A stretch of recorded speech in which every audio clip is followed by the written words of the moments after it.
So, as I'm sitting here on a fight night between Marvin Vettori versus Jared Cannonier, there came a news about Conor McGregor and his alleged sexual allegations against a Miami Heat fan in which he was attending a Miami Heat NBA Finals game between the Denver Nuggets and the Miami Heat.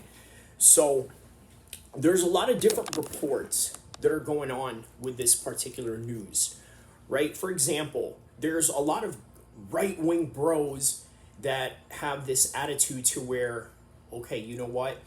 All women lie, and that it is a red pill attitude to take because for whatever reason, maybe this woman is ratchet, maybe this woman is not in a right particular class, maybe she's not the right particular race.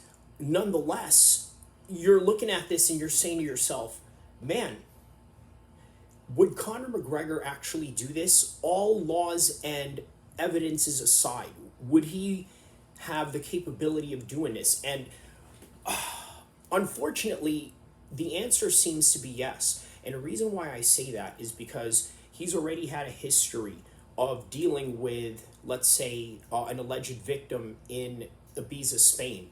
Well, what happened in that particular day?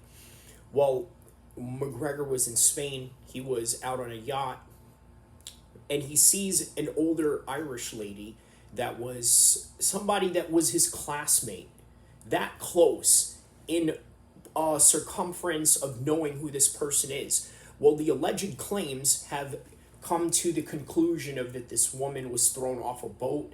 She didn't tell the police in Spain. In fact, she had to get picked up by the Coast Guard of the Spanish defense forces or whatever it is that she had to confine to an authority after getting thrown off the yacht, and then not really claiming it until she was able to go to Ireland and tell that to the current law enforcement over there, which is the Garda. Now, why is that significant? Because we also have to take into consideration, right? There is an aspect to where, you know what, maybe this woman is completely lying.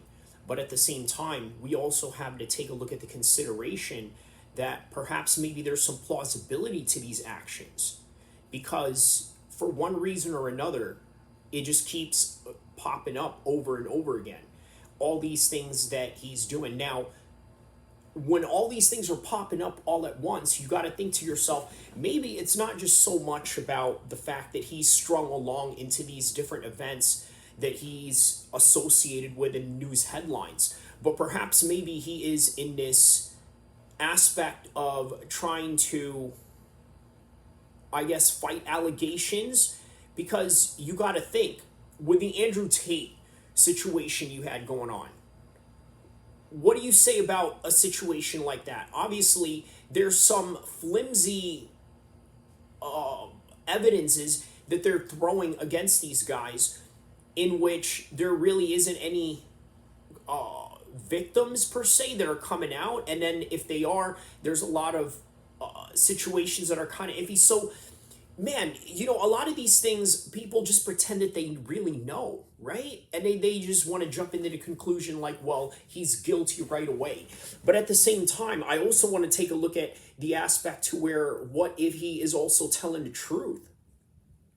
Because if McGregor is telling the truth, which, I mean, it's hard to really say, but at the same time, you got to think to yourself, he's done all these other things. Now, the Dolly incident, it's really irrelevant, right? But you can tie that into it if you're, let's say, one of these casual-minded fans or these people that don't understand nuances or different pathways that a certain situation can go to. Because the way that people are fed these days, are fed into the system of the red way or the blue way, the Democrat or the Republican, the Mets or the Yankees type of narrative. A lot of people get really hooked into this in a very easy fashion. I mean, it's not really that hard nowadays to really indoctrinate people into believing certain things.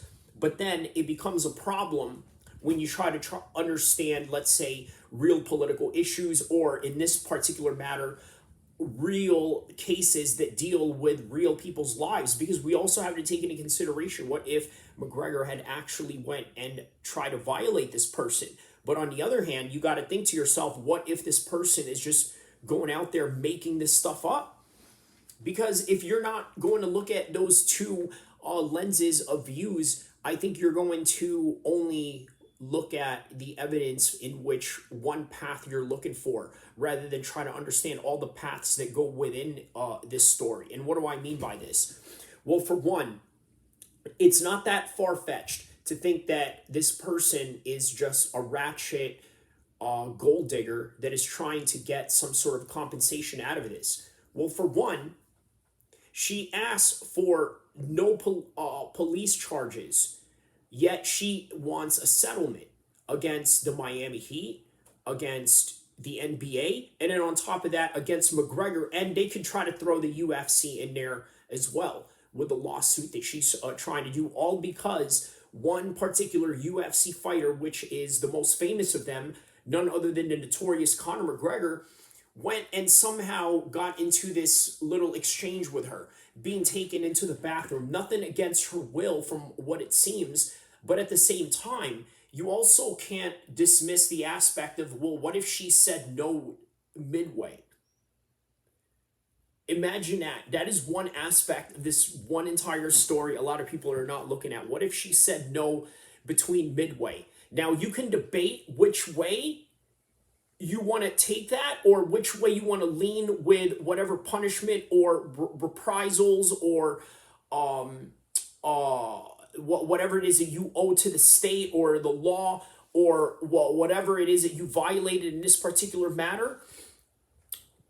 It's like, whatever you want to call it, the